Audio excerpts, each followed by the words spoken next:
Écoute-moi attentivement. Pas en arrière-plan. Pas pendant que tu fais autre chose. Écoute vraiment, parce que ce que je vais dire te concerne directement, même si ton ego essaie déjà de se défendre. Si tu te sens visé, ce n'est pas une coïncidence.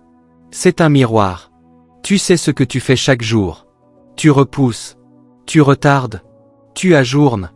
Tu remets à demain ce qui aurait dû être fait hier. Et tu appelles ça réfléchir, te préparer, attendre le bon moment. En réalité, c'est de la peur déguisée. Peur d'échouer. Peur d'être jugé. Peur de découvrir que tu n'es peut-être pas aussi spécial que tu l'imagines. Tu te lèves, tu consommes du contenu, tu observes la vie des autres, tu compares, tu fantasmes.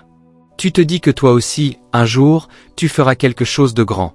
Mais ce jour n'arrive jamais. Pourquoi ? Parce que tu confonds intention et action. Et le monde ne récompense pas les intentions. Regarde ta vie. Pas celle que tu montres. Celle que tu vis réellement. Est-ce que tu avances ? Ou est-ce que tu tournes en rond dans une prison confortable ? Est-ce que tu construis ? Ou est-ce que tu t'endors avec des excuses ? Tu dépends du système, d'un salaire, d'un entourage qui pense petit, d'un cadre qui t'étouffe mais que tu acceptes parce qu'il est familier. Tu dis que tu veux être libre, mais tu obéis à tout, aux horaires, aux normes, à la peur de déplaire. Tu veux l'indépendance, mais tu refuses l'inconfort qu'elle exige.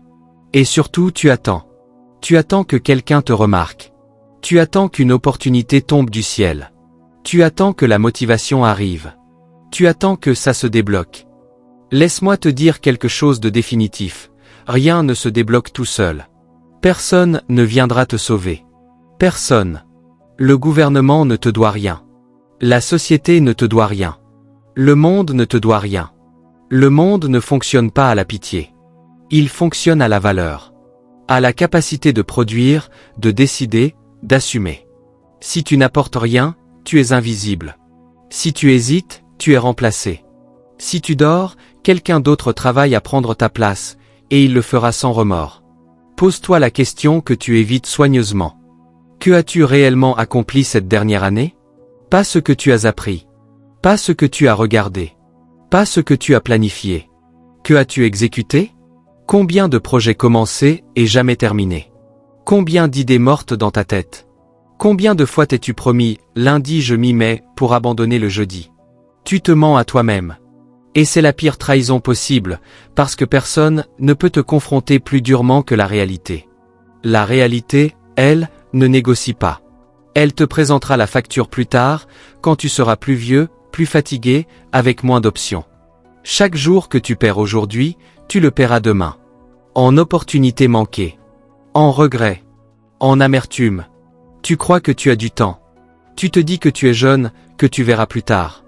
Mais le temps n'est pas ton allié. Le temps est neutre, et il favorise ceux qui agissent tôt. Ceux qui comprennent que le temps perdu est une vie amputée. Regarde autour de toi. Observe ceux qui ont commencé il y a 5, 10 ans. Ils ne sont pas plus intelligents que toi. Pas plus chanceux. Ils ont simplement agi pendant que d'autres réfléchissaient encore. Et maintenant, l'écart est là. Visible. Irrattrapable pour certains. Chaque journée d'inaction te rapproche d'une version de toi-même que tu mépriseras. Un homme plein de si seulement. Un homme qui sait ce qu'il aurait dû faire. Un homme qui comprend trop tard. Et le pire ? Ce n'est pas l'échec. Le pire, c'est la médiocrité acceptée. C'est vivre une vie silencieusement ratée, sans catastrophe, sans drame, juste assez confortable pour ne jamais exploser, mais jamais assez grande pour te rendre fier. Tu n'as pas besoin de motivation. Tu as besoin d'un électrochoc. Tu n'as pas besoin d'un plan parfait. Tu as besoin d'honnêteté brutale. Tu n'as pas besoin d'un sauveur. Tu dois devenir dangereux pour ta propre stagnation. Le temps continue. Avec ou sans toi. Chaque minute qui passe est un choix que tu fais, consciemment ou non. Et si tu continues comme ça, le choix est déjà fait. Réveille-toi. Parce que l'urgence n'est pas demain. L'urgence, c'est maintenant. Maintenant, écoute bien la suite. Parce qu'une fois que tu as ouvert les yeux sur ta situation, il reste une question centrale. Pourquoi te battre ? Pourquoi encaisser l'inconfort, la solitude, la discipline, le rejet ? Pourquoi refuser la facilité quand tout le monde s'y abandonne ? La réponse est simple, mais elle dérange. Le succès est la seule monnaie universelle qui achète le respect. Pas les excuses. Pas les intentions. Pas les bons sentiments. Le succès. Dans ce monde, on écoute ceux qui gagnent. On respecte ceux qui produisent. On suit ceux qui ont des résultats. Le reste, c'est du bruit. Tu peux être le plus gentil, le plus intelligent, le plus moral. Si tu n'as rien construit, tu n'as aucun levier. Et sans levier, tu subis. L'argent n'est pas juste de l'argent. C'est du temps compressé. C'est de la liberté cristallisée. C'est la capacité de choisir au lieu de demander. Le statut n'est pas de la vanité. C'est une position stratégique. C'est la crédibilité. C'est la porte ouverte avant même que tu frappes. Le pouvoir n'est pas de la tyrannie. C'est l'autonomie. C'est ne plus être à la merci de décisions prises par d'autres. C'est dire non sans trembler, parce que tu n'as plus besoin d'approbation. Et oui, dis-le sans honte, le succès est une revanche. Une revanche silencieuse, propre, incontestable. Pas celle qui crie. Pas celle qui se justifie. Celle qui s'impose par les faits. C'est la réponse à ceux qui t'ont ignoré quand tu étais invisible. À ceux qui ont douté quand tu parlais de tes ambitions. À ceux qui ont ricané, minimisé, comparé. À ceux qui ont décidé de ce que tu valais sans te connaître. Tu ne te venges pas avec des mots. Tu te venges en devenant inévitable. Le succès, c'est quand les mêmes personnes qui te conseillaient d'être réaliste commencent à te demander comment tu as fait. C'est quand ton absence de résultat hier devient leur inconfort aujourd'hui. C'est quand tu n'as plus besoin d'expliquer, parce que ta position explique tout. Mais attention, le succès ne tombe pas du ciel. Il est réservé à ceux qui augmentent leur power level. Ton power level, c'est ton niveau réel dans le jeu. Pas ce que tu prétends. Pas ce que tu ressens. Ce que tu peux soutenir sur la durée. Force mentale. Rester concentré quand personne ne regarde. Continuer quand l'enthousiasme est mort. Avancer quand le doute est constant. Discipline.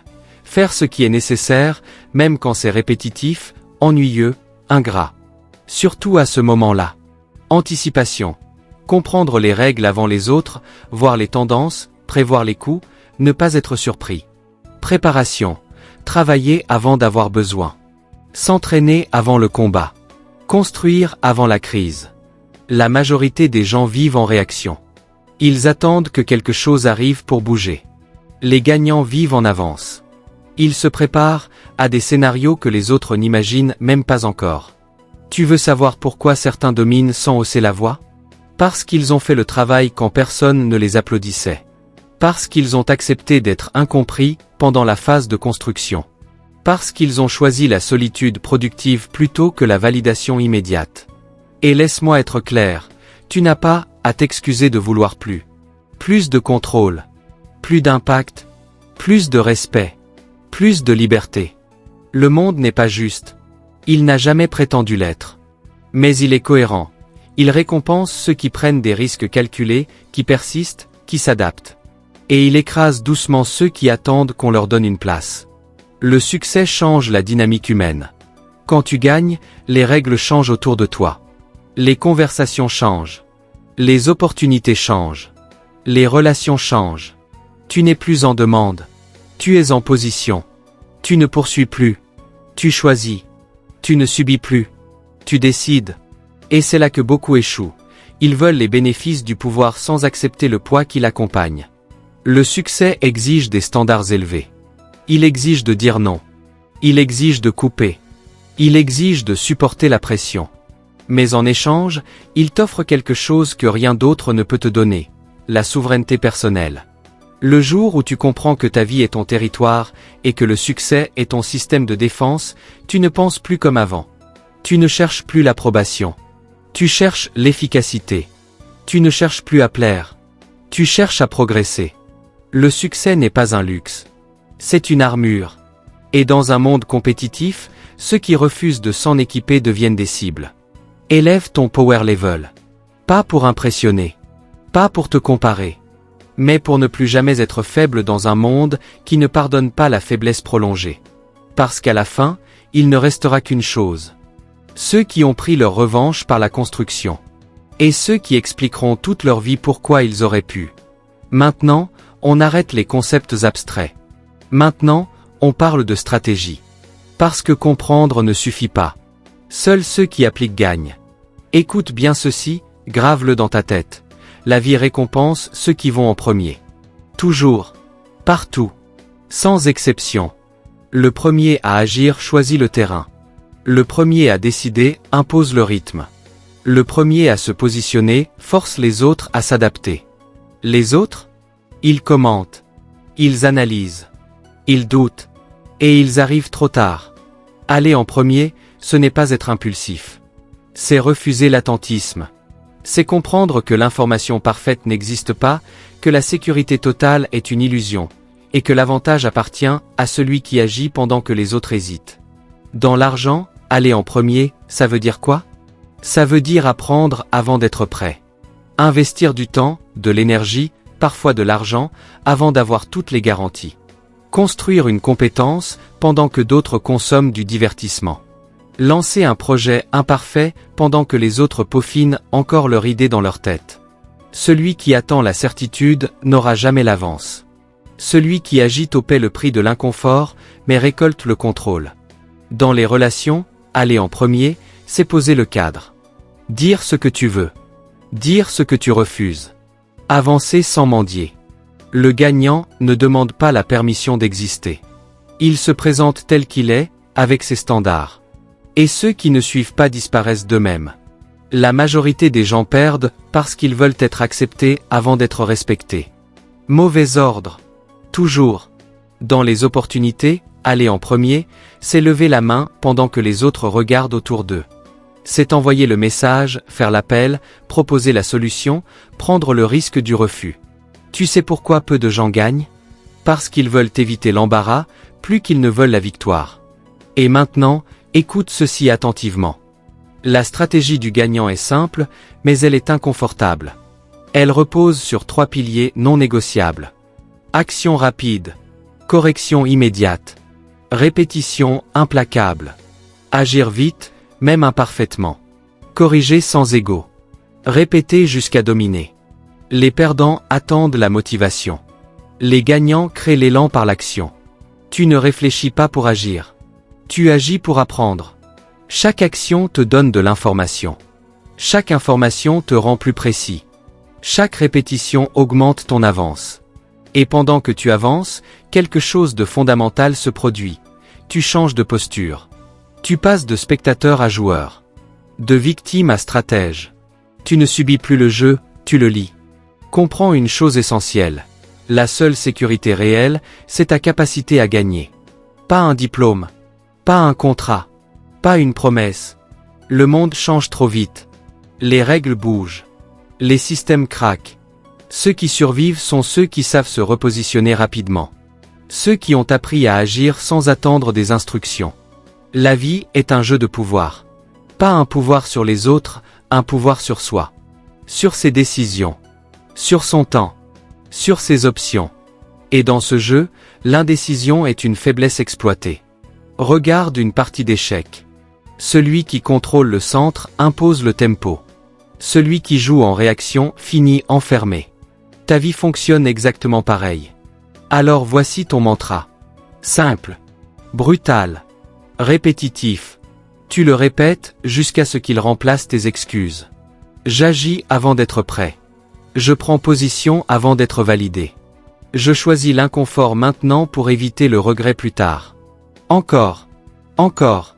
Encore. Tu n'as pas besoin d'un plan sur 10 ans. Tu as besoin d'un mouvement aujourd'hui. Un seul. Mais réel. Mesurable. Concret. Un appel. Une inscription. Une décision. Une coupure nette avec ce qui te ralentit.